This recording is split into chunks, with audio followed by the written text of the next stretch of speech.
This course is titled Life Leadership Through Time Management because it's as much about leading yourself to be successful in life as it is about managing your time.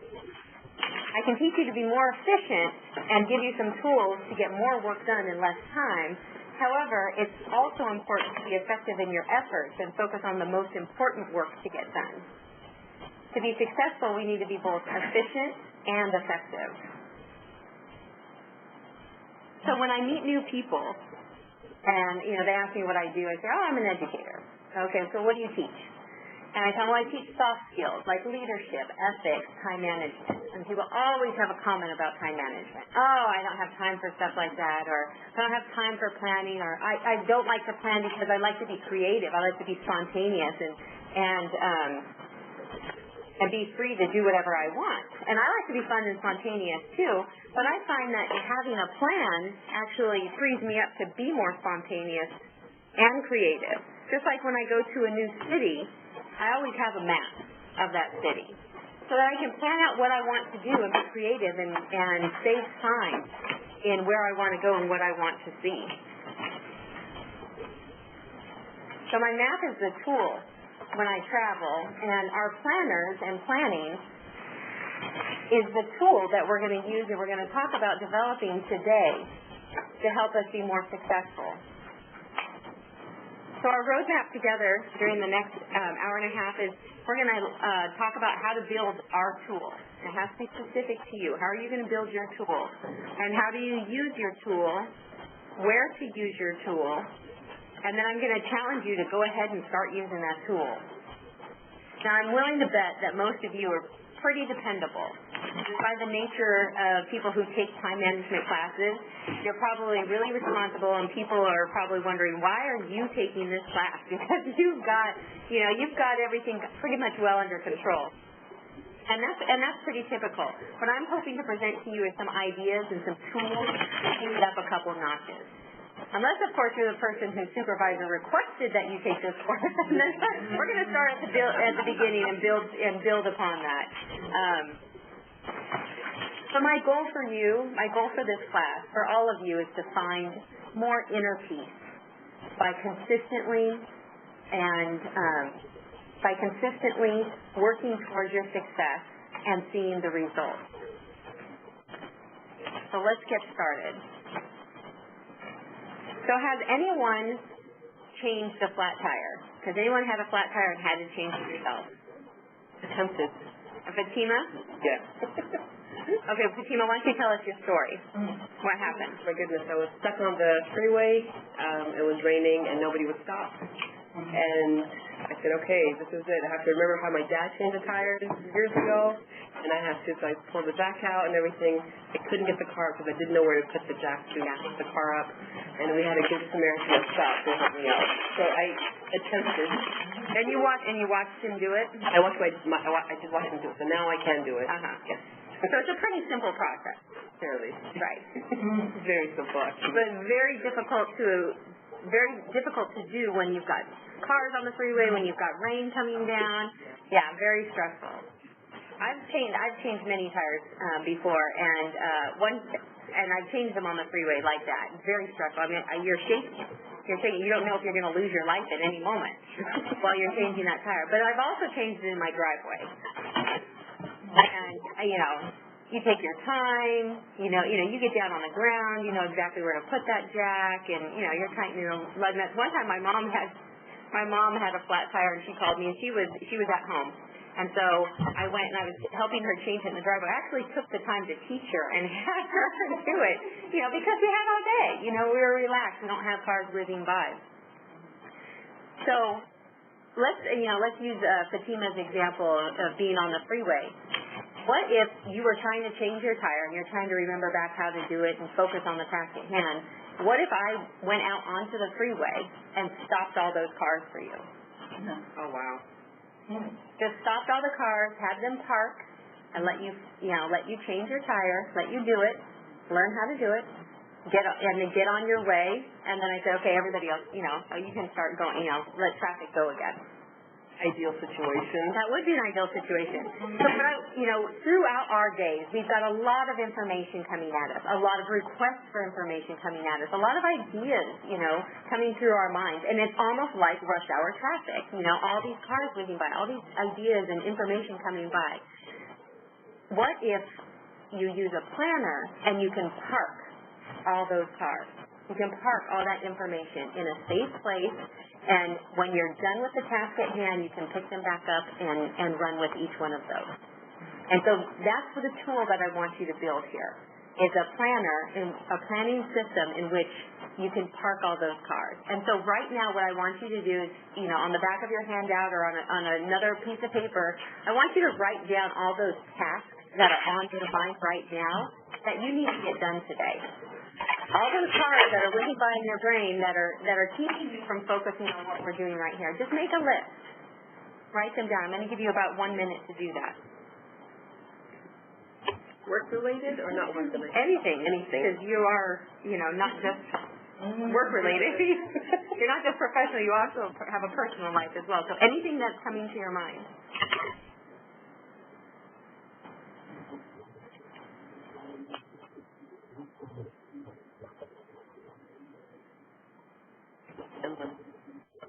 All right. And then anytime throughout this talk when we're, if something else comes to your mind, like, oh, I've got to remember to do that, or, you know what, this would be great, to implement in this project, just write it down. Write it down on the list.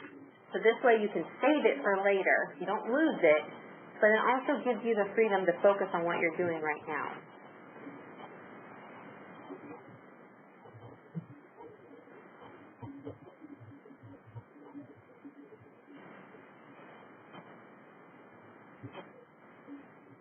So a couple key characteristics to be successful in business. We have to be dependable, we have to be focused, responsive, and efficient.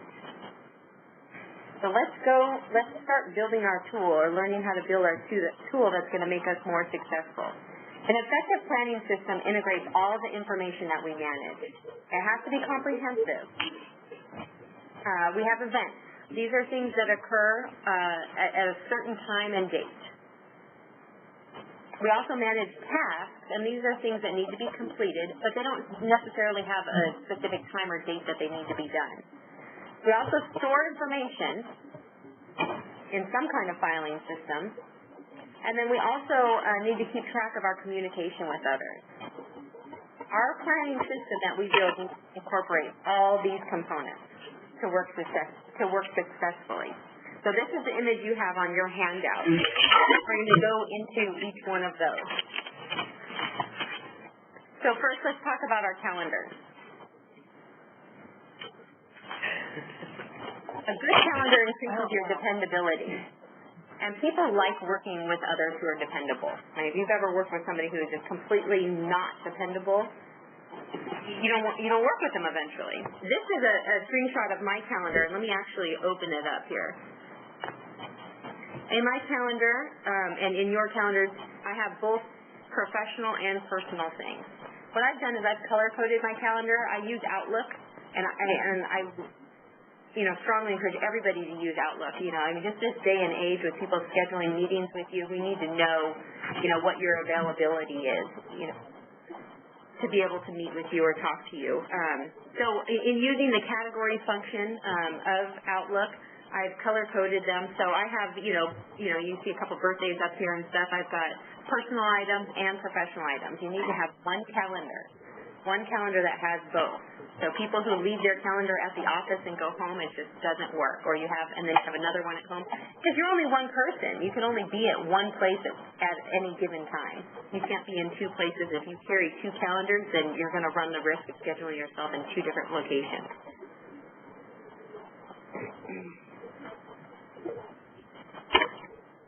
I have also all my appointments. All my appointments are listed up here, and all my deadlines. And it's important to know your deadlines and have them listed up here. So if you've got a proposal you're working on and it's due on Friday the 28th, you got to have that on your calendar because you want to know that you can't schedule anything else on that day because you're going to be working towards that. So all appointments and all deadlines. Now, a couple things I want to show you in Outlook and why Outlook is a great place to use a calendar in addition to, everybody's on the system and we can do busy searches and scheduling meetings with you. A nice thing is I can, here's my inbox. So I can drag and drop. So I can take an email. I got, let's say, I have this email from Cherie about Lisa's birthday, so I'm going to just highlight that and then click on it and then drag it without undoing the click to my calendar and then let it go. And then what it did is it created an appointment that goes directly to my calendar for my email. So I don't have to enter the information again. And now, of course, it doesn't know what day it is, so I have to fill that information out. But, it gets it started for you, and that's something really simple. And if you didn't know how to do it, I always mention drag and drop. You can do that throughout Outlook. So any email you can drag, you can drop it into your calendar. It'll pop up as an appointment. You can drag it and drop it onto your task. It'll pop up and be a task. You can drag it and drop it. You can email from a new client. Drag it and drop it into your contacts. It pops up as a new contact, and it already populates their name. I think their name and their email address. So it just saves you some time. And that little trick right there, if you didn't know about that, would worth the price of admission to this course. And then, of course, question on that? Yes. When you do that drag and drop, does the original email stay in your email and a copy is put into your calendar?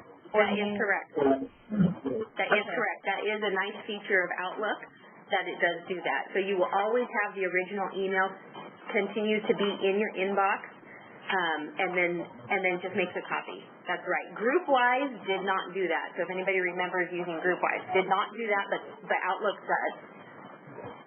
And when you say to put it in your contacts, which if you didn't have Cherie in your contacts, you can actually pull that down into your contacts and it would add her?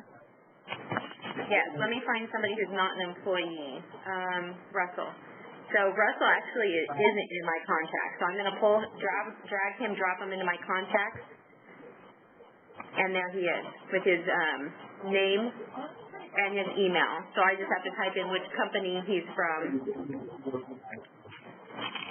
and his job title and everything else, and that saves it right there.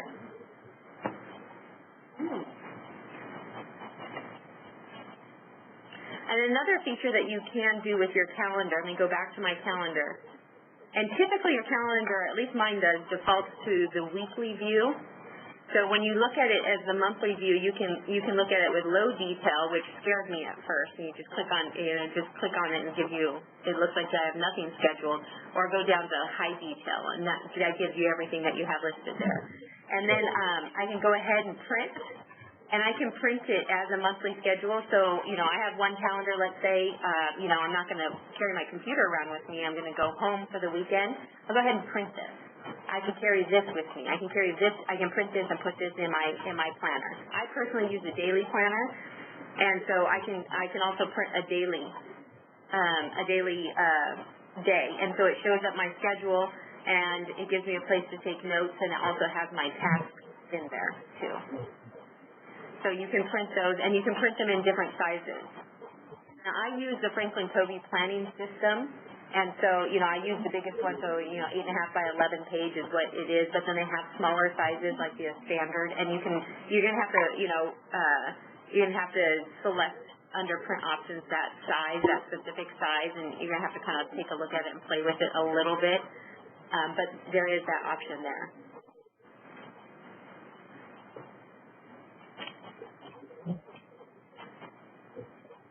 So, Laura, you have everything on your Outlook? Yes. And you print it and put it into your Franklin planner? Yes. Every day? Well, I personally don't. I handwrite it in. But I do that. I do keep it in both places. And I know I don't really recommend that, but I do keep it in, I make sure that it is identical. I do compare the two constantly. And the Outlook is what is more accurate because it has more details in it. Jessica? The only thing about the Outlook, because they have really what I like to keep it on the thing here on this, Because then when I go to a meeting, then I have everything in front of me. Yeah. Because that's the only problem. Yeah. With the Outlook, that you don't have it. But then if it's like, then after that, if it's important, job related to me, or the things pop up and remind me, and then I put them into the Outlook. Yeah. So I kind of do that one as a main and then the Outlook as a... Just so long as you have it, populated in Outlook. I don't know if you guys do this in your department, but in my department, people will schedule meetings. They'll just schedule a meeting based on my availability in Outlook. So if that's not happening with you, that's okay. But if I don't keep Outlook updated and I go, and I have like my son's, Christmas pageant or whatever is not in Outlook, then I'm going to inevitably have a meeting pop up on that day. Everybody's flying in, so sorry. So I do put all the important meetings and stuff. Yeah. I do try to keep the Outlook. Yeah. So for our calendars, we need to enter all of our appointments, all of our deadlines, all of our professional and our personal appointments.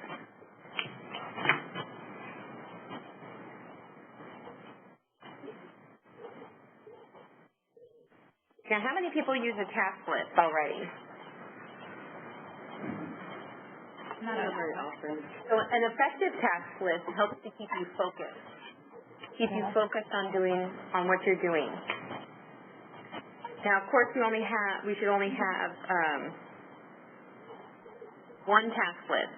So for personal and professional items, you need to be able to archive this. And the reason why is, if somebody comes to you and asks for information and you add that to your task list, whatever you do in your task list, you want to be able to look back and say, did I do that? Did I accomplish that?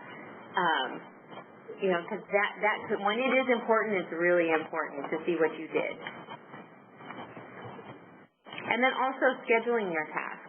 Sometimes when I have a large project I'm working on that's going to take a number of months to accomplish, like when I was applying for our accreditation, and this is like a 3 to 6 month project. And it would take, and the document that I had to prepare, ended up being about 2 inches thick. And so, you're not just going to get it done at one sitting. And so I ended up, and it was something that was easy to procrastinate against because it's going to take you forever to do it, and I still had my day job to get done. So what I did is I scheduled this task. I scheduled this every day from 1 to 3. I put it in my calendar. Actually, you can make appointments with yourself. I've got to get this project done. I'm going to make an appointment. I'm going to block out, a couple hours on this day to get this done. So definitely do that with yourself. And then also prioritizing and ranking. Now, Outlook does have the function of be able to do tasks. When we pull up in my calendar again, go to the week view, and you can see I have tasks down here. So you can enter tasks. You can drag and drop emails into tasks and create tasks. One nice thing about Outlook, if you do not accomplish your task, like yesterday I didn't accomplish any of my tasks, it just rolled them over to today. So that is nice. Another thing you can do is you can prioritize them. You can do, effectively, I guess you kind of have 3 priorities. So if you don't do anything, it's just medium priority. But then you can make that high priority. So I highlight it, I right-click on it, and I go to categorize. And then for my categories, I can do low priority or high priority, which I think is, no, not urgent, but there's a high priority in here and it comes up red. And then this one, send Diana a birthday card, is low priority, it comes up gray. You can also do categories if you want to do categories, which gives it a color. Like just send Barb an update. I marked the category on that as training, and it came up red. So if you want to go that far to color code it, you can. And, going back to my calendar, the reason why I do color code my calendar, just for me, just makes it a little bit easier. This is not for everybody. It is an extra step, but it just makes it a little bit easier for me. Taking a look at my calendar, everything in green is a training class that we have here at Baker. So I can just glance at my calendar and see, do we have any training today, or what training is my day full of training, or what's going on. And then things in purple are like corporate events that we have, so, all company events or, all office events. And so that's something that's really easy for me to see what's going on, and things in orange are like, things that I'm professionally like professional associations I belong to, or leadership positions. Those events are in there. So it just makes it a little bit easier, but it's definitely another step to put into your calendar. Now, me personally, I do not use Outlook with my tasks. I like to write. I like to write with my pen and paper, and I like to take notes. So I do use the Franklin Covey. I've been using that system for many years. I actually used to teach the class at my previous employer many years ago now, but their What Matters Most class, and then they called it Focus. So if you have a Franklin Covey planning system and you want to learn how to use it a little bit more, or you have a question about it, give me a call. There's a lot to it. And the reason why I love it is because there's a lot to it. So I use a daily planner every day. I have my task list listed here, and then I have my appointment schedule, what I'm doing that day. And then also I have a place to take notes. And I love to take notes. Whenever I go to a meeting, I take notes and I jot down anything that might be important for me to remember in the future. And I keep it there, and then I know what day I took those notes on. And they have a whole filing system for how can I go back and track that information. And the whole point to all of this is you should be able to track your information. And if there was important information that came out of like a training session or a meeting I had, 6 months from now, I should be able to go back and find that information. And does your filing system can it handle that? So for task list, use only one, archive, schedule, prioritize, and rank. So let's talk about prioritizing. So back in the 1800s, an Italian economist by the name of Pareto studied the distribution of wealth in his village.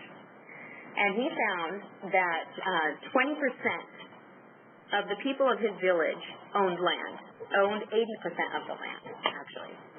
So 20% of the people owned 80% of the land. So the other 80% of people in his village only owned 20% of the land. And he thought that was interesting to see that distribution. So he went around to other villages nearby and he studied and found that it was true. And so then he, coined this principle, and this principle, which is called the Pareto Principle or the 80-20 rule, has been applied to many different other things. Like they say that 20% of your customers give you 80% of your sales. Now you think about it. Think about what you buy and the stores you go to. Probably about 80% of all the stuff you buy comes from, just a couple stores. The stores you go to all the time. Think about the clothes in your closet. 20% of the clothes in your closet get worn 80% of the time. And the other stuff you just wear, occasionally. Sure. So this is the Pareto Principle. And we've been able to apply it to other different phenomena. So let me suggest this. 20% of your effort gives you 80% of your results. The other 80% of the time that you spend working on things gives you only 20% of your results. What if this is true?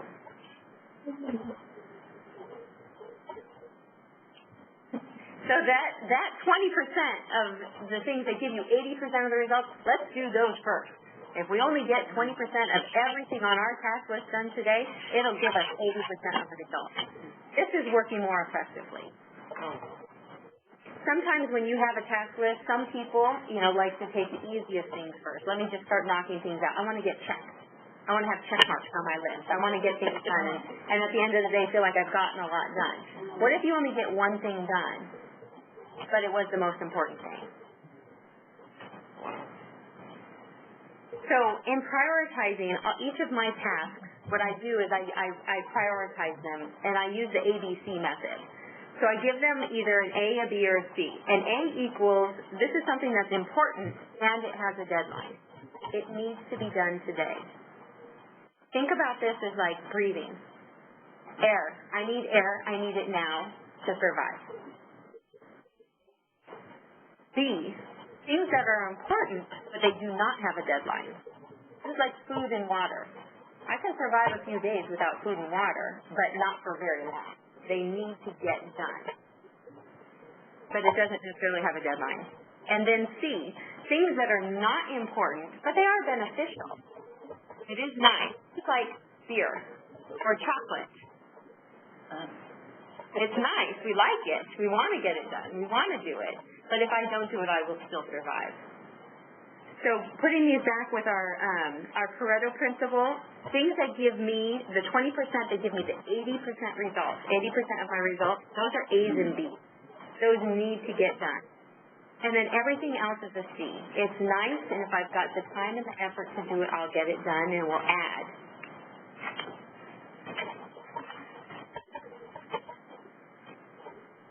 So right now, what I want you to do is I want you to take a look at your list, and I want you to assign an A, B, C to each of the tasks on that list that you wrote down.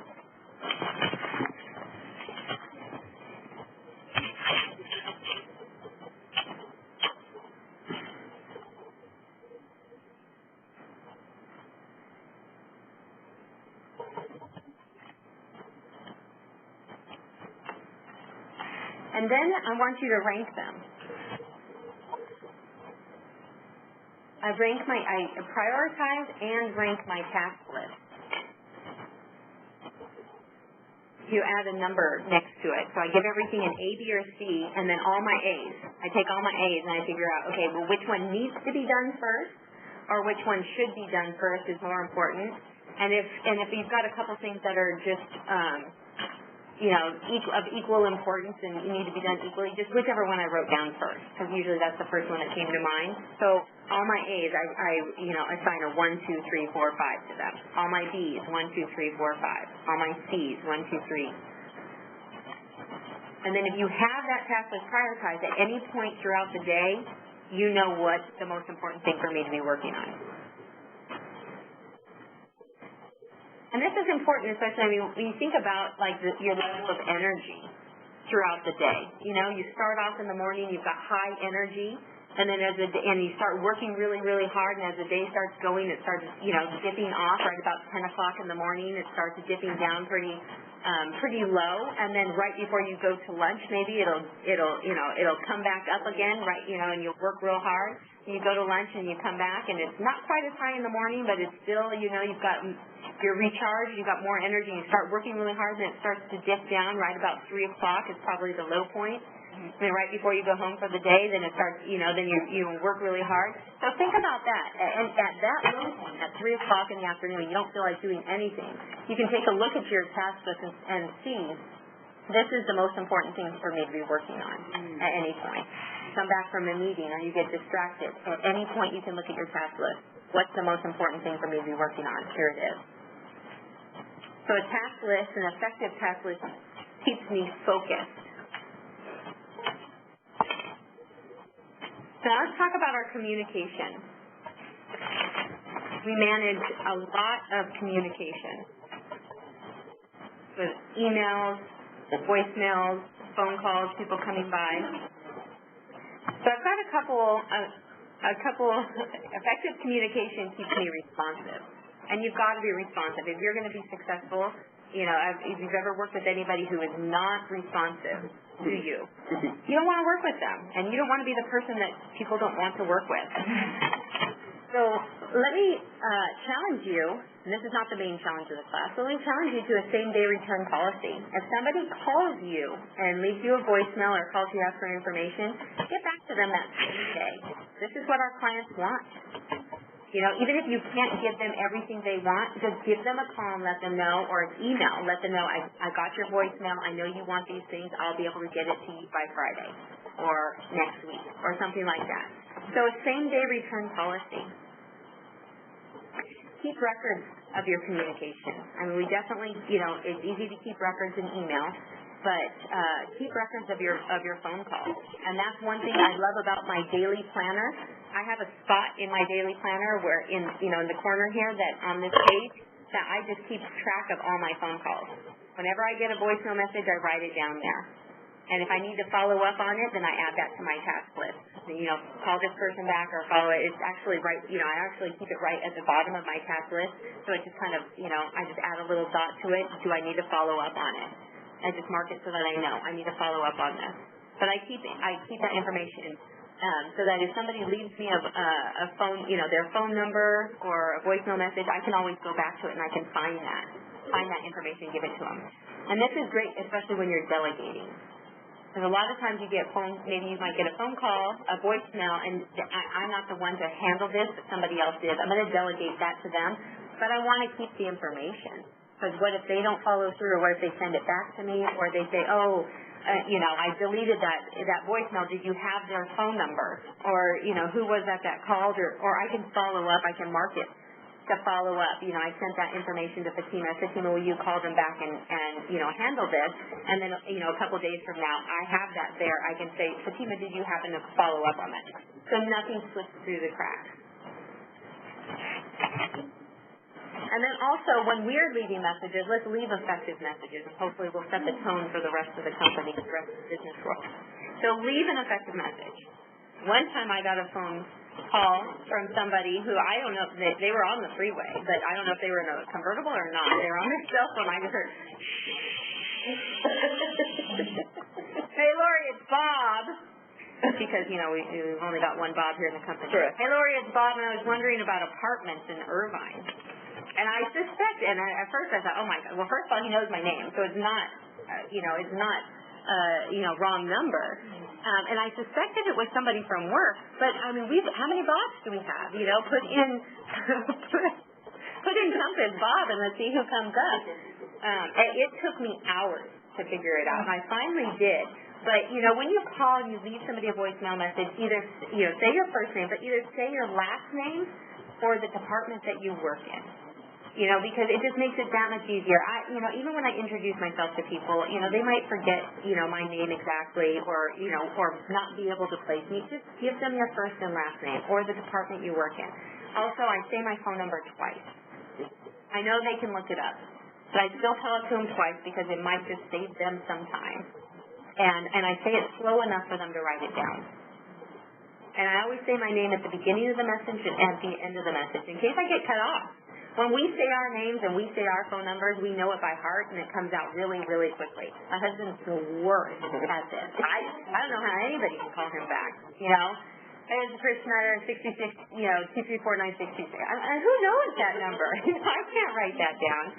So, make it easy on people, and you're going to get a lot more people being responsive to you. And the last bullet I have on this is, and you can't see it, on here, and it's don't live in your inbox. And how many emails do you have in your inbox? 20. So when you open an email, or when you get something come across your desk, you touch it once. You open it up. It either goes in the trash, or it goes in your files. You have time to act on it, you act on it, or it goes into your task list. Don't live in your inbox.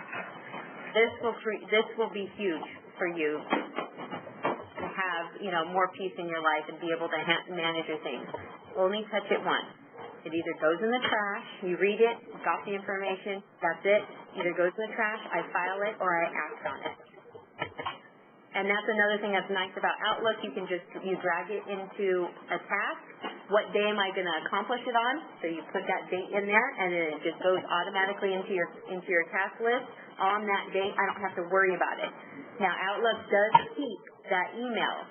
So what I recommend you do is create in your cabinet a folder, tasks, and just move it in there. So you have an archive.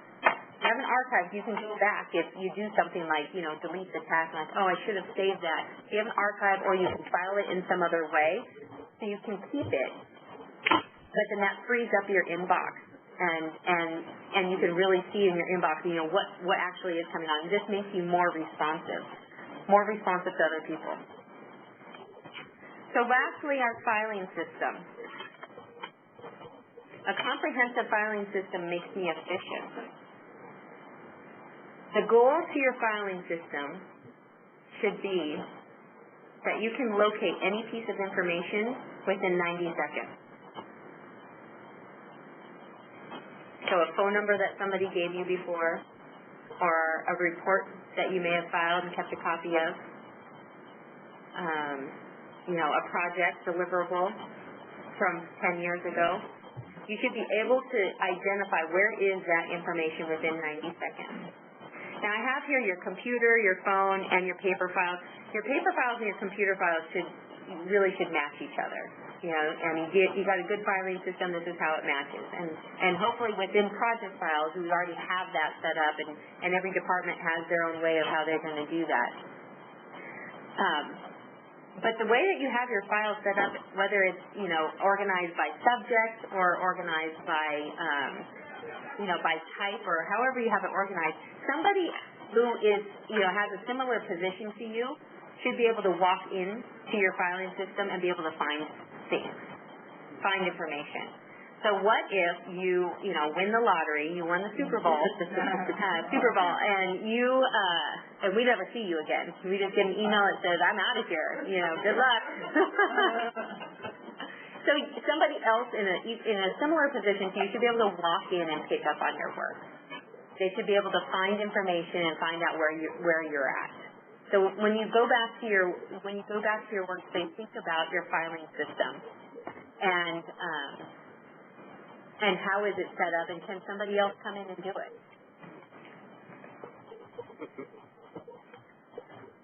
So it needs to be accessible by anyone. And then also the paper matches the digital. Clear labels on it, clearly labeled. And then, like I said, when you get things in your inbox, handle it once. It either gets trashed, it gets filed, or it gets attached. And then before we move on, let me talk about the rule of proximity. And this is when we're talking about how's your desk set up. How's your desk set up? And the information that you use the most often, it should be located the closest to you. So here's a picture of Jim McDonald, who's going to be retiring next year. So this is probably from the 80s. And he's sitting at his desk. He's got his day planner out, really, you know, nice and organized. Now, this is back in the 80s, so Jim probably only got like 1 or 2 phone calls a week, and that's why his phone's actually behind him, because every time that phone rings, he's going to have to turn around and answer. How much time would that cost you? A few minutes a day? Fatima, how much time would that cost you if you had to turn around every time you answered the phone? A couple hours?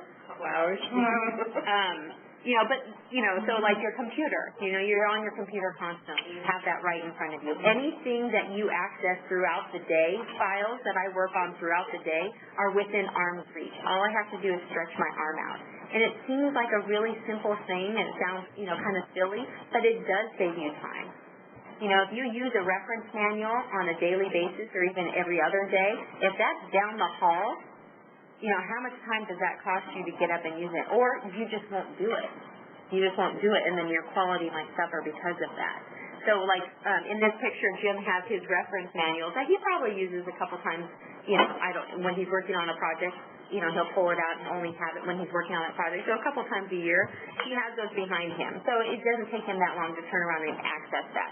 But if he's working on something constantly, like his day planner is right there in front of him, his computer is probably right there in front of him, those daily files that you're working on are right there in front of you.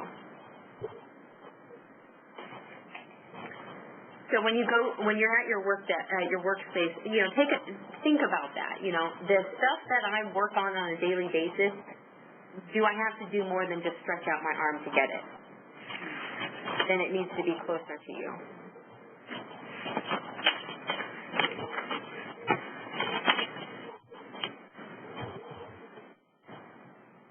So our effective planning system, it's a tool. And it's just like using a wrench or a shoe to try and nail a nail into the wall. It just doesn't work that well. So what I want you guys to do is to think about how to make your planner into the right tool to work for you.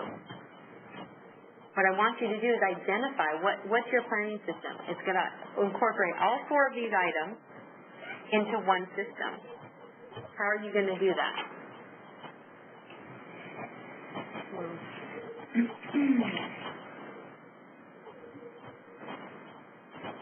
So just take about a minute right now and jot down some ideas. What do you think are you going to do for each of these systems? What are you going to use? Are you going to go out and get a planner, or maybe you already have a day planner that you're using? Are you going to get a planner? And if you want some recommendations, I can show you what works for a couple other people. We can talk about that after the class. You can give me a call. I can send you some links to different systems that are out there that different people use effectively.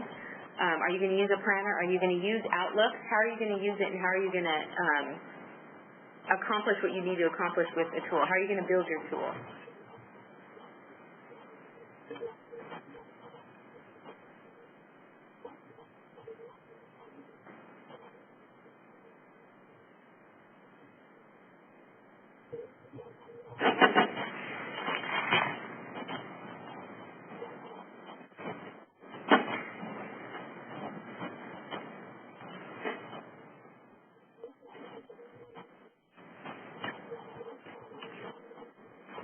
So where we spend our time determines our success. Let's imagine that this white rectangle here, this box, represents all the time we have. And we all have a finite amount of time. There's only 24 hours in a day, no matter how hard we work. That's, 168 hours in a week. So let's take all the time that we have and let's divide it into time that is things that we do that are important and things that are not important. Let's just classify it. And then let's classify it further by things that are urgent, need to be done now, and things that are not urgent. And what that does is that gives us 4 quadrants. 4 quadrants in our time matrix that represents where we spend our time. Go through each one. The first one, things that are urgent and important. This is a quadrant of necessity. These are crises, deadlines, pressing problems, repair. Your car breaks down. It is urgent and it is important. It needs to be handled right now when you're standing on the side of the freeway. These are the fires. These are fires that need to be put out. Now, things that are urgent but not important. This is the quadrant of deception. This is time that we spend in unimportant meetings. You're sitting in the meeting and you're wondering, why am I here? This has nothing to do with me. Needless reports. Ever completed a report, stayed up all night completing a report and then found out that it's no longer needed in the morning? We're going to go with something else. This is other people's work. And some emails and phone calls. Do you guys have your email set up so that, as an email comes in, it pops up? It pops up the notification. This is that you stop what you're doing and you read it, right? This can be that. I mean, how many of those are actually really important you need to act on right now as a percentage? 5%. Maybe, yeah. And the nature of phone calls, the phone's ringing. I mean, now we have caller ID so we can see who it is. But, I mean, think about that. Your phone ringing, that sound. Just sounds urgent. But, how many times is it really an important phone call or something that you can deal with later? Quadrant 4 are things that are not urgent and not important. And this is the quadrant of excess and waste. So this is busy work, excessive TV, excessive internet, excessive video games, anything that's a time waster. I'm not saying all TV, all video games, all shopping. Not all of that is a time waster. Sometimes, my husband comes home and watches TV to unwind and relax. And, I know people, play video games to relax and unwind. Or, that's not this. This is excessive, a waste of time. And then we have quadrant 2, which are things that are not urgent, don't need to be done right now, but they are very important. These are things like exercise, planning, preparation, relationship building, relaxation. These are the things that actually prevent the other quadrants. The things in this quadrant prevent the other quadrants. We talk about quadrant 1 being the quadrant of, like putting out fires. Firemen only spend about 3% of their time actually fighting fires. The other 97% of their time is spent in education, fire prevention, and, preparing themselves, practicing for that fire. The more we can do in quadrant eliminates quadrant 1. And think about a balloon. If I blow up a balloon, you squeeze one part of the balloon, the air rushes into the other part. So if you can squeeze out time spend more time in this quadrant 2, then it fills up that quadrant and it squeezes out of those other quadrants like crises. You eliminate or minimize crises. We're never going to eliminate all the time that happens in quadrant 1. There's going to be urgency. There's going to be accidents. There's going to be things that happen that need to be fixed. So you can try and minimize that time. So I want you to take out your assessment, your pre-class assessment, take a look at that and see where you scored in that assessment and where you spend most of your time. There is one question. Yes. And for you have a busy work. Yes. What is Busy work is like in school when your teacher just wanted you to sit down and be quiet, and she would just give you endless sheets to do to keep you busy. They have no, she would never grade them or anything. It's just to keep you busy. And, if you have nothing to do, sometimes, when people, their utilization is low, they don't have a project for them to work on, they'll just send them to training give them something to do. They're not going to use that training in the future. That's just busy work. It has no productive value to it. doesn't matter? Yeah.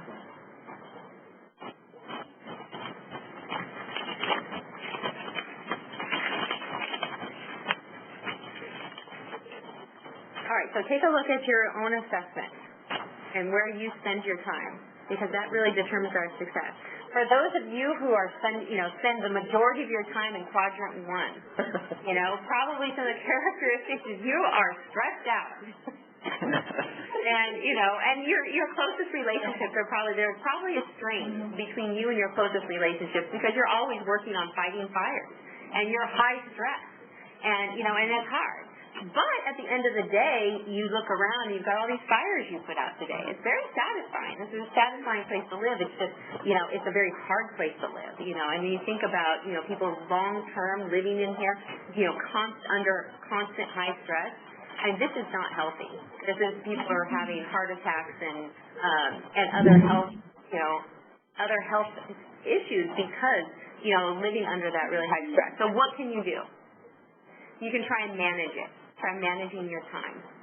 Focusing on your prevention, focusing on planning, learn to delegate. Learn to delegate.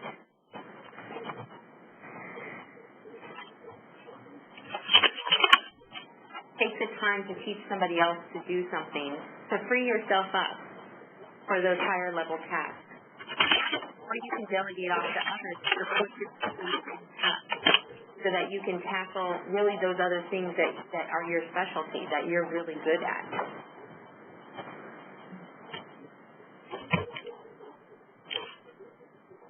So what if you find yourself in quadrant 3?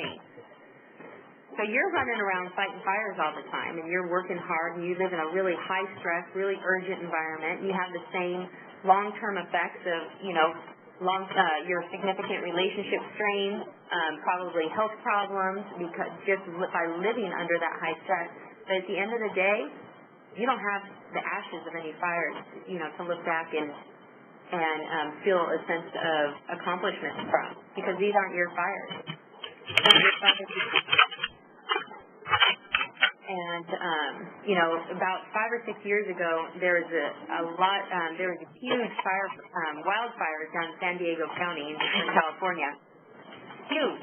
And there was a risk to, loss of life, loss of property. A lot of fire companies from Orange County, LA County, and San Bernardino County went down to San Diego to help those firefighters fight these fires, and they needed them. However, here in Orange County, we had a number of fires flare up here as well, and we didn't have any firefighters to fight them because they were off fighting other fires. They're paid to keep our county safe, and they were somewhere else.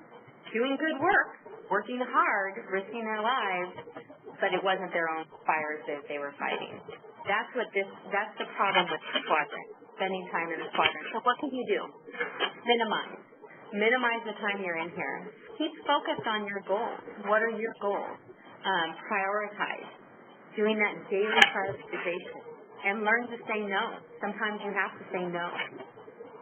and also educating others on how to do things for themselves.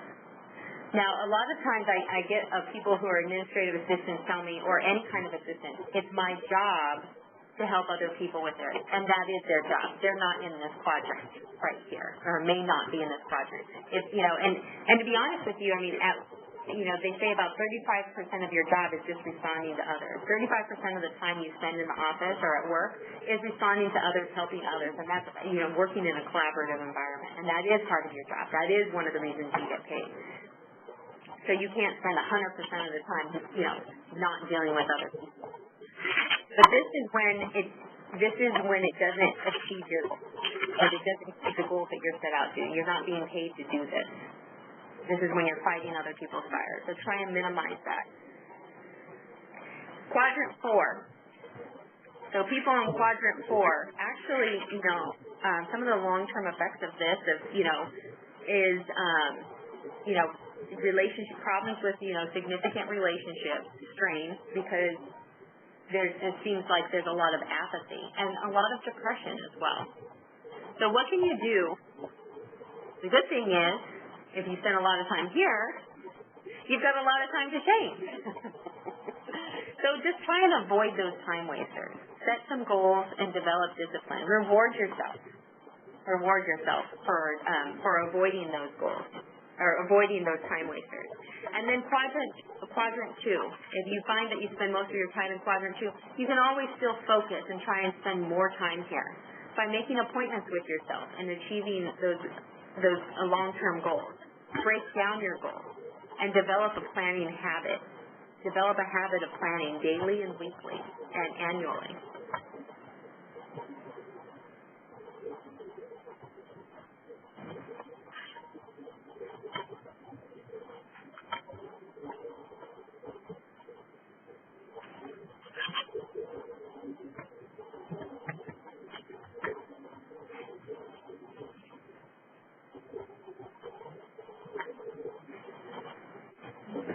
And when we talk about planning and time we spend in quadrant 2, before I move on, an effective planning system helps us to live above the line. So we want to spend most of our time above that line into things that are important. Spend our time focusing on things that are important and really trying to avoid everything that is not important. And then what I have is I kind of want to symbolize how to do that. And so what I want you guys to do, if you're online, I want you to go up to the participant. Take your mouse and go up to the top of the screen, and the little WebEx thing is going to pull down. Click on participants, and then right next to Michael Baker host, I want you to click on that, and it'll and receive the video. I have a video feed that I want to share with you. And let me know when you've got that up.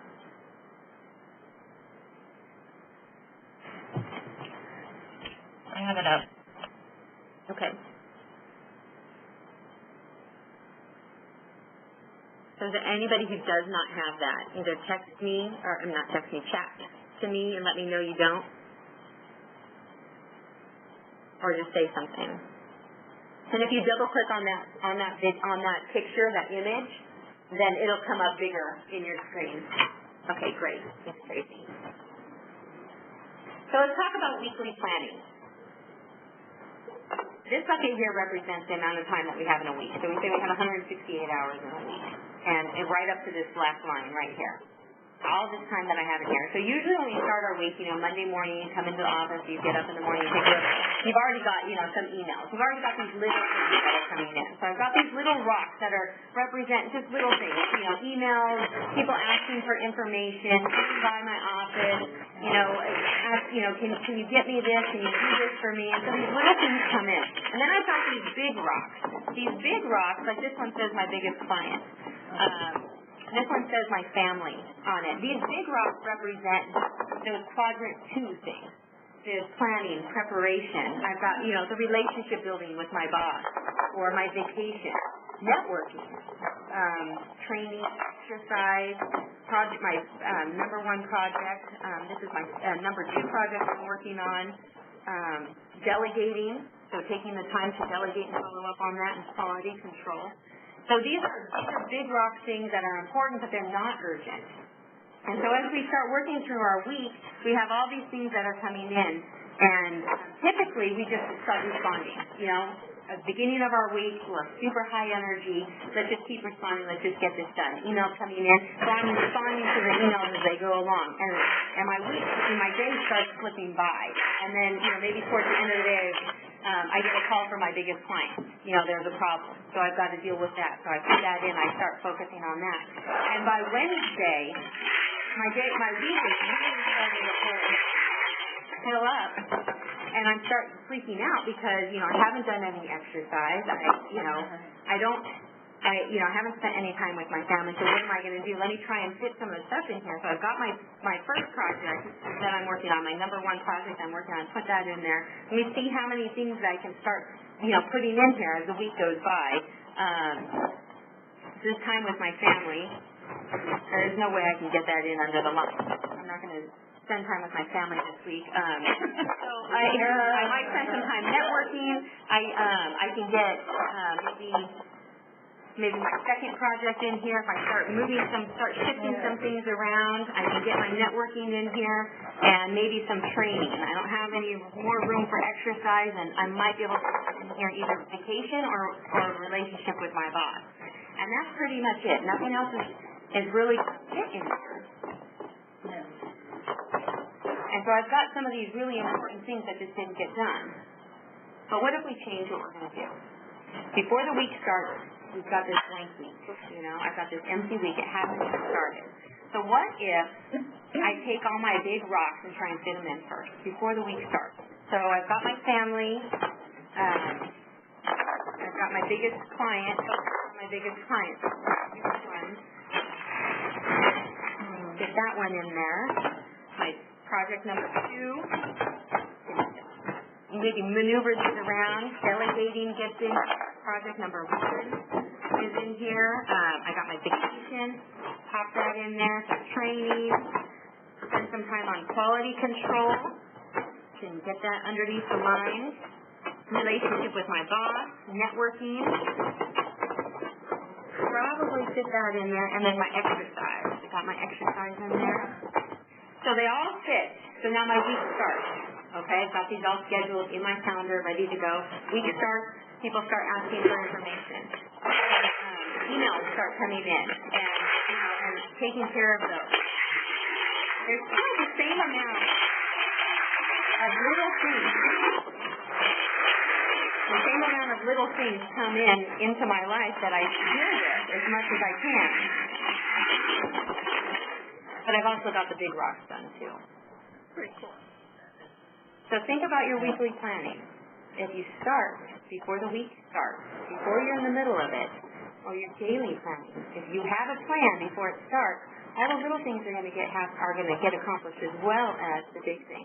And that planning, that preparation, preparing and preventing those fires is going to happen. There's going to be a lot less little things. You might have some little things left that you just didn't get to, but these are the things that give you that 20% of your results. The big rocks are the things that give you the 80% of your results. So when we talk about your daily and your weekly planning, we should think about these big rocks when we talk about scheduling those big rocks. Okay, I'm done with the video, so go ahead and escape out. So just press escape if you have that full screen. And I'm going to actually stop sharing the video now. So you should see my PowerPoint again.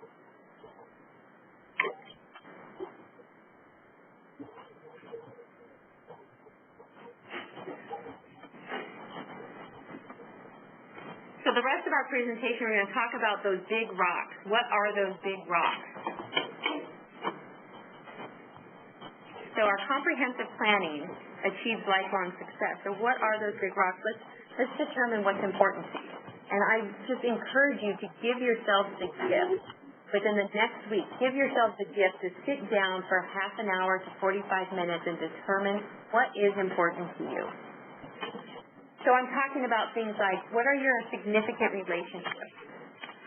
What's your life's work, your mission, your values, and your goals?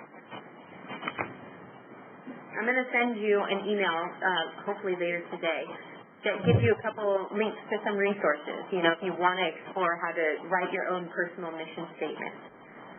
But right now what I want to talk about is your roles.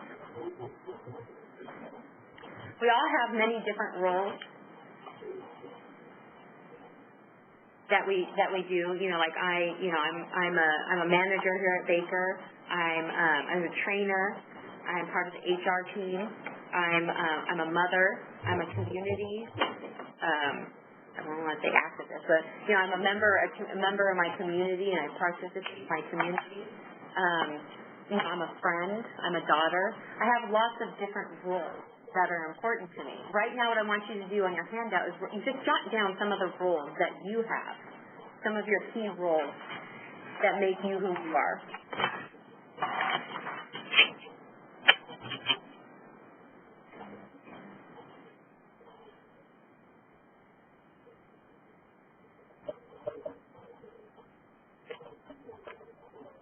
And then what I'm going to do right now is I'm going to take you through an exercise that will help, you know, really clarify what that role is and what that role means to you. And then hopefully you can spend a little bit more time exploring this on your own.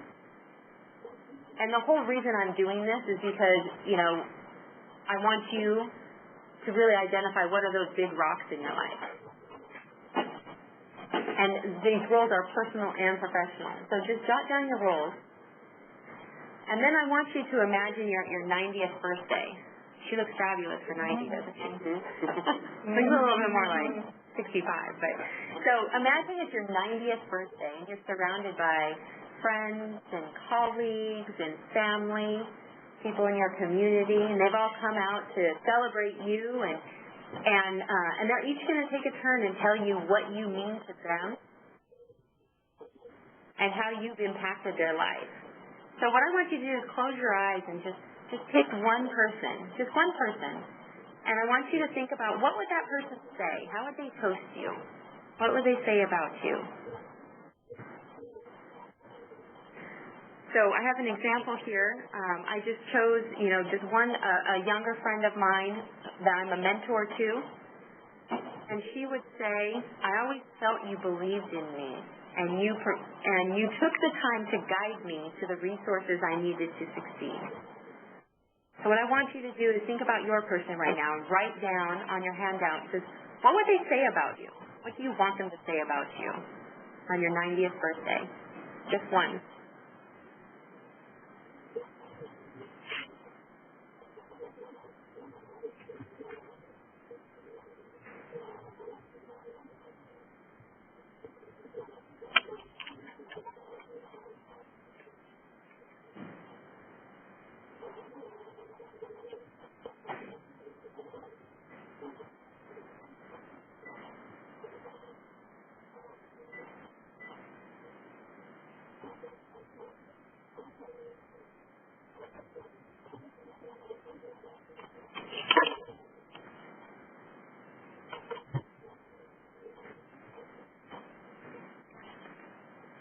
And once you have this defined, really clarified, when you do your weekly planning, you can take a look at that. You can take a look at your important roles, and you know, and to be honest with you, I mean, I don't always focus on all my roles every week. So, you know, sometimes I just take one, and I rotate it around. You know, so one time one week I focus on being a mother, and I do something, one thing. Just schedule one thing that week, you know, to be a good mom. And then the next week, you know, it's like I haven't talked to my mom in a couple weeks, so I'm going to focus on being a daughter. And I do one thing. And it's amazing how much of that relationship you can build and foster over the span of a year if you just focus and just do one thing each week. Before we move on, we talk about roles. Oh, where is it?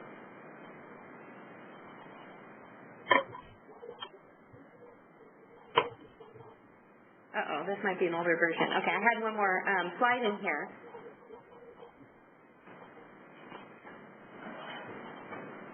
Oops.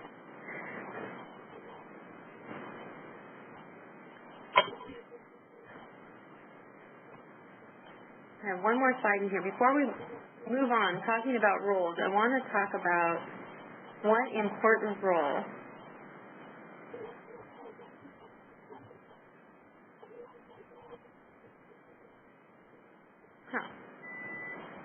an old version. Okay. One important role that we tend to neglect, and that's the role of self. The role of ourselves. You go into an airplane and they tell you all the safety features, and if we lose cabin pressure, your oxygen mask will come down. But please put on your oxygen mask first before helping somebody else to do it. Why? If we pass out, we can't help anybody else, and we're no good to anybody else. You've got to focus on yourself at some point. You've got to keep yourself sharp and healthy. And when we talk about developing yourself, and it's been identified from various different places, there's four main areas to keep yourself healthy. One of them is your physical health, and another one is your emotional health. The third one is your spiritual health, and the fourth one is social. So physical, emotional, spiritual, and social.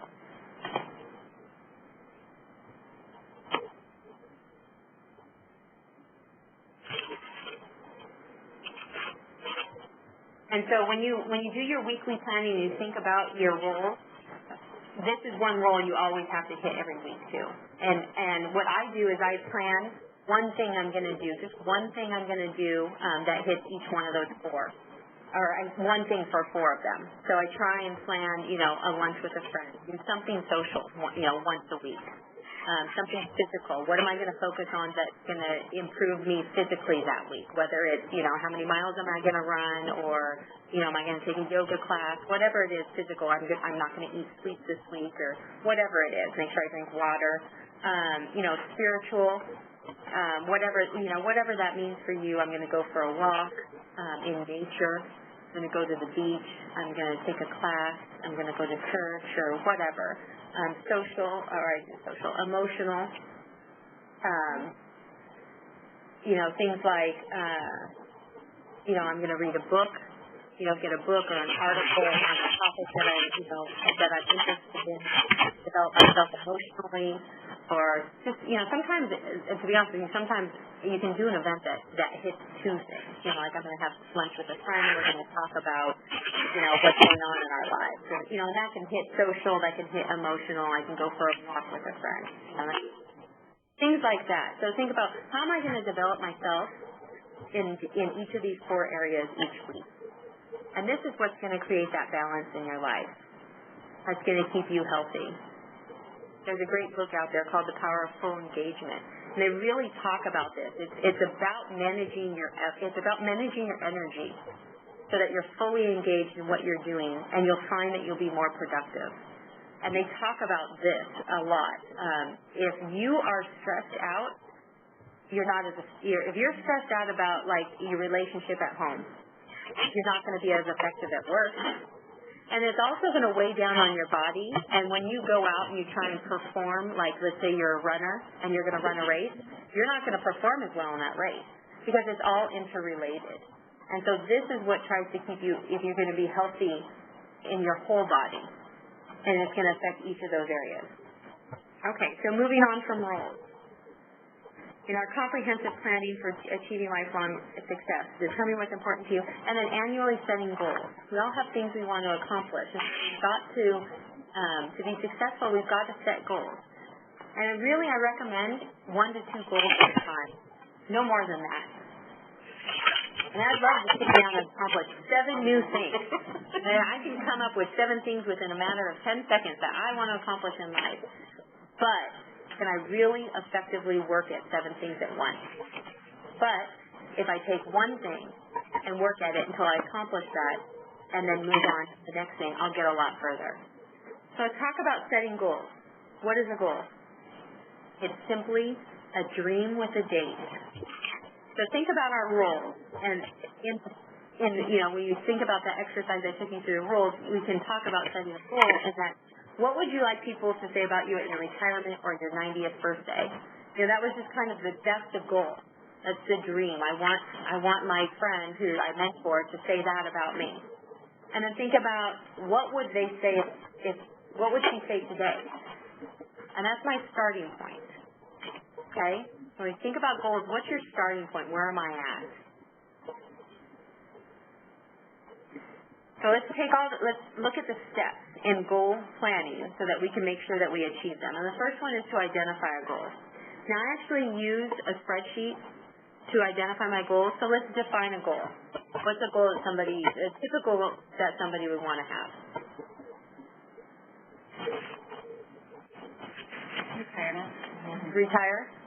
Okay. I want to retire. So that's my goal. All right?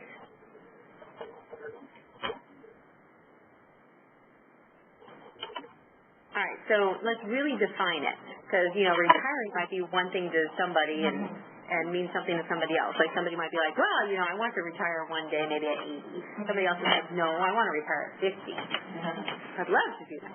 And then what so what does that mean? I want to retire. Let's give that,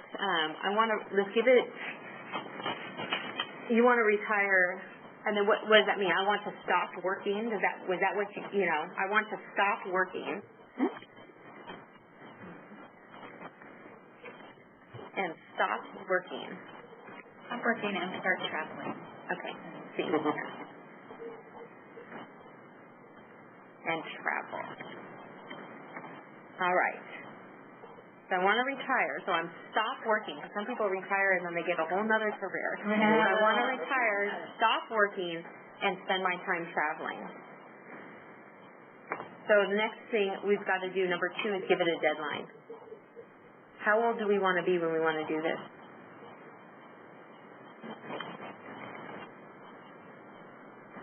By my 62nd birthday. Sounds like a great plan. Okay, so we've got it defined. We know exactly what it looks like. We know when it's going to happen. So we've got a deadline. So the next step in the process here is just to list all the tasks. So let's just throw them out there. What's every single possible task that we can do?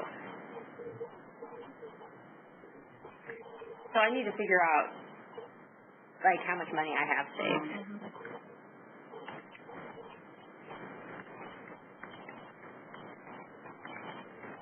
What else? How much money do you need?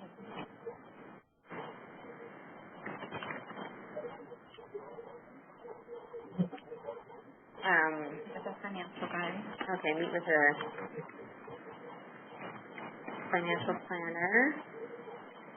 And maybe research different investments.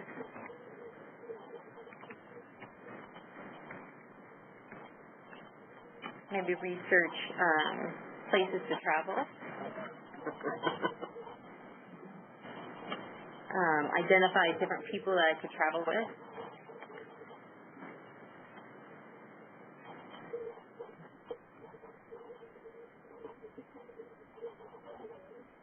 Probably a lot of people move when they retire because of taxes. So maybe look into different places to look or to live or have a home residence.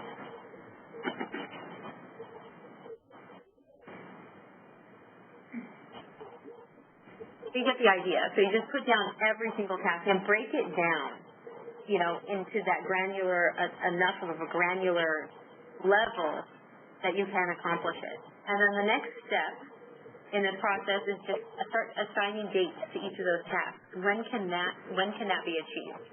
So, determining how much money you have saved. You could probably do that on Saturday. And then how much money do you need? We might need to meet with the financial planner first, so maybe you can make an appointment with the financial planner and meet with them by the end of the month.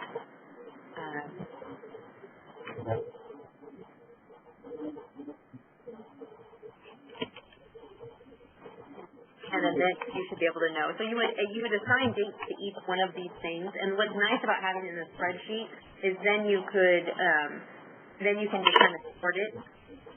You could sort it by date. And then it gives you a nice list. to work from. You can identify milestones, especially when it's a long-term project like this or a goal. You should identify in the planning stage some milestones. So if I'm going to retire at 62, by age 50, I need to have this. By age, 55, I need to have this. I need to have this plan in place so that you can see how am I tracking. You might need to adjust it. You might, maybe it's not going to be 62, maybe it's going to be 63 or something. So definitely identify some milestones in there. And then go ahead and schedule some tasks. So you've got some dates. Go to your planner. Go to your planner and schedule on your task list on that day, this is what needs to happen. And that's another good reason for your tasks to be date specific. Instead of, some people have a master task list that they work off, and that can be effective maybe in certain projects or something that are quick burn. But you've got to be able to have a task list that you can schedule on a date, so that you don't have to worry about it until that date happens. So that date is here, and then it's like, oh yeah, okay, I got to make an appointment with a financial planner today, so I need to go out and find one. Or I need to have this done by this date, so I'm going to do it. So schedule those tasks. And then the last step is monitor your progress. So when you're doing your weekly planning, you should be monitoring your progress. Think about that. You set a goal, you break it down so that it's in easy chunks, easy steps that you can achieve. And then weekly you're taking a look at it. I mean, you've just set yourself up for success right there. At the beginning of this program,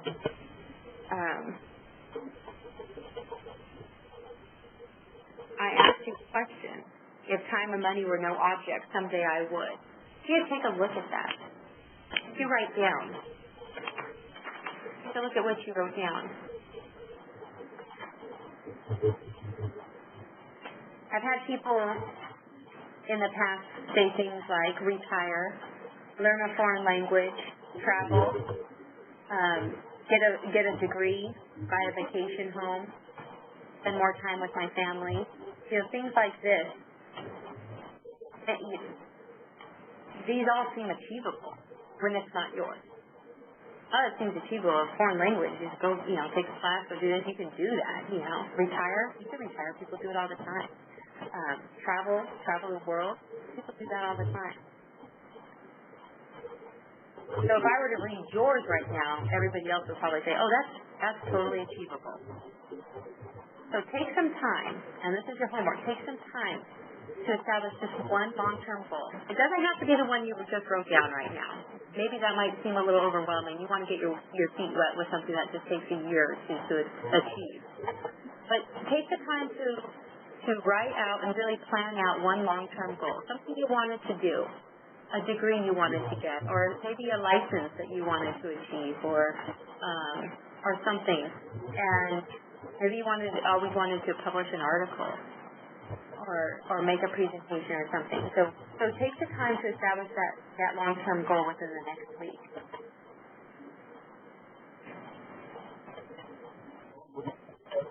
So to achieve success, we're going to determine what's important to us. We're going to annually set goals, and we're going to weekly check that progress in our weekly planning. And so now, weekly planning. We want to develop weekly action plans. So before, weekly planning ensures that we achieve success. This is really what's going to move you to that next level of being successful. So weekly planning before the week starts. Whatever that means to you. Whether that's Friday afternoon before you go home for the day, before you go home for the weekend, or Sunday morning, or Sunday night if you feel like your week really starts on Monday. Whatever that means to you. I usually do mine first thing Sunday morning before he wakes up. Sit down, and it literally takes 15 minutes. 15 minutes. I take a look at my mission, my role, my long-term goal that I'm working on. Take a look at that. Where am I at? Did I get my action items done? I check my calendar. How much time do I have this week?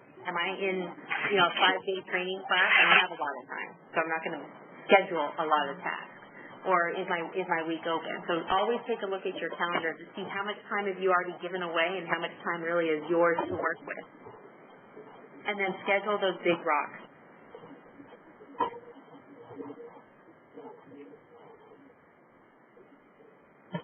So we've determined what's important to us. All right, let me go back. So those are the 4 steps in weekly planning before the week happens.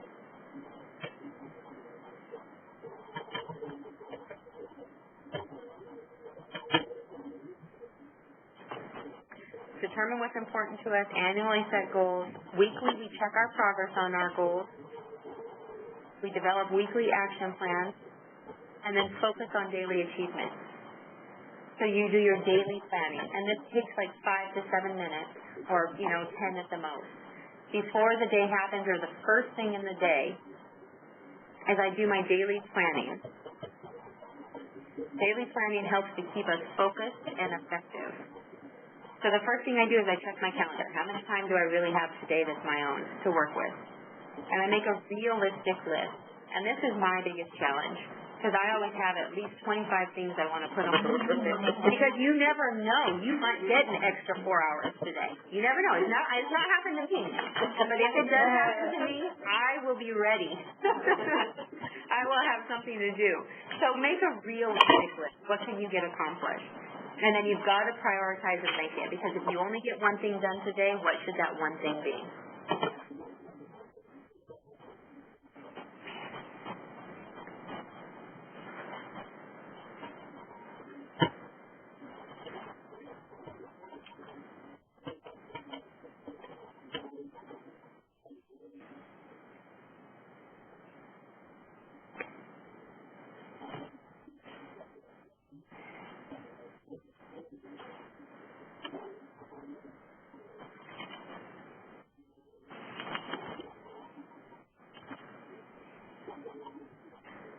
So here's our plan for success. So my challenge for you is to send me a note, an email, or a voicemail 21 days from now and just let me know how you're doing. 21 days from now, and I believe that's March 20th. March 20th. Just send me a note, an email, voicemail. Let me know how you're doing. How's it working for you? Is it working for you or not? And I'll send you a small gift.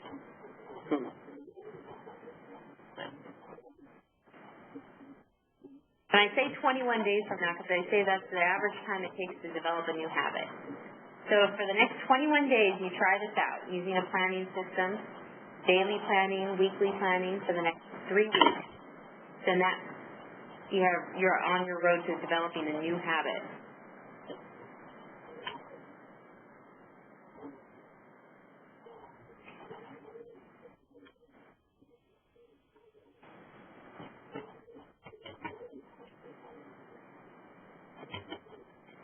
So I encourage you guys to use it, develop your planning system and to use it and really take the steps forward for your own success. Please use me as a resource if you have any questions or want me to check in with you every month or something and coach you along in this. Go ahead and use me as a resource for that. And that's it. If anybody has any questions or comments. The rock? Yes. I need a bigger planner. Yeah. I got the small one, but I don't have anywhere to write anything. Yeah, I've had small ones before, like to put it, like that fit my purse. Right. I've had, like this small, and it is a challenge keeping it that small. And then if you do go digital, I mean, there's good and there's bad. When going completely digital is nice because you just have just some little small mobile device, but then finding the functionality. I had somebody in the last class talk about possibly looking. Franklin Covey does make software that incorporates all these things, and then it is digital, so you just drag and drop stuff. You don't type things. You never type something twice. So that's nice. Is that an app? And it is compatible with Outlook. Okay. Mm-hmm. So I'm going to look into that. Very helpful. Yeah. So what's one thing that you're going to start implementing immediately? My area, my desk. Everything at arm's length, whatever I really need. Yeah. The first thing that came to my mind is I can take care of my space and how I organize and filing. If somebody comes into my spot, will they know where to pick up They have no idea what my finances look like. Right. That's kind of... Don't win the lottery then. I'm planning on it. My planning coming up. Anyone else? I didn't do the prioritizing. I used to do that, and I was so successful. I did the ABC grade. I would just have like a list, and then another notepad will get somewhere else. I started making a list. I do it every couple of days, and recently I've been doing it on a daily basis. And I realized that a lot of things come as the day progresses. So my list has like 8 things I have to accomplish by the end of the day. And by the end of the day, I have like maybe 22 things that added onto this list, and I have to like copy it over to the next day.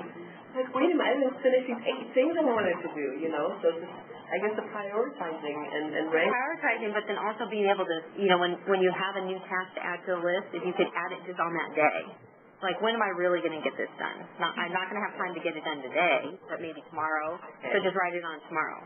Or on Thursday or next Tuesday. Yeah, be realistic, and then when would be, you know, sometimes it's like, okay, I'm just going to want to focus on that at the beginning of next week. And then just write it on Monday. So that's what's nice of having a planning system where you can do that. So I just flip to Monday, I write it down. I don't even think about it. And then on Monday I open it up and it's like, oh yeah, I got to get that done. Makes sense. So you could try using Outlook, and you can schedule a task on a date, and then, but when you open up your calendar view, you got to look at it. You've got to be disciplined to look at it. So you know, you got to determine what's going to work for you. Wow. Somebody in my department, Lisa, I think she has a weekly calendar. She does a weekly calendar. So she opens up one page and it has each week as a column. And at the top she has all of her appointments, and then on the bottom area it's her tasks for that day within that week. So that's what she does. I like the daily view just because I take a lot of notes and I keep information. So that's what I like. But then I also, you know, if you have like a project, I have a project that I work on, like I sit on a board. And so this board that I work on, I have a separate thing for them. I don't take any notes on the day.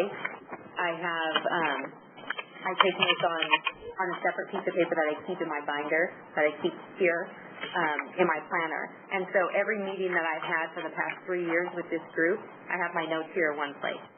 And then when I have a task that comes out of it that I have to do, I write it here, but then I put it in to my task list so I get it done. So I look at it on that day. But then it's almost like a running conversation. So when we meet for a board meeting and they say, hey, we looked at, you know, our rules and regulations a year ago and we said this, I say, no, that's not the intent. I have it right here. This is the intent that we had with it. This works great with clients or key relationship that you have, like, you know, the client. You can keep all the information, all the conversation. This is what I recommend you do. You have it all here, all the information in one place, and you know exactly where it is. You know, the one thing that helped me, I started doing it when I was on project engineer of a big project, you know, where we have a lot of stuff going on. I keep a notebook with all my, like just make a note of like an email, an important email, or I save it, but I also make a note, you know, I just trust vertical clearance, railway engineers, for the state, and just short thing, because there's so much stuff, you know, during the course of the project that you like, yeah, I spoke to that guy, when was it that I spoke to him, and what was it that we agreed on, you know, just like a little reminder, and that's really helped me kind of organize my things, and I also put in outstanding issues, you know, I have a page for outstanding, because, you know, you do some of those, and then they come back, you know, 2 months later, and you know, working on these other projects, and you're like, hey, where did I leave off? Wasn't I supposed to do something? And that way, I find it because it's all in one book, because otherwise, you know, to have it, like you said, all in one place, because then you can find it. Right. And that's why I like the binder that you can insert extra pages. Yeah. That's key. That's key, yeah. So any other questions or comments, feel free to email me, and I'll send you an email with this PowerPoint presentation. So if you have any questions on any of the other ideas, just let me know. I'm here as a resource. Thank you. Thank you. Thank you, Laurie. That was fantastic.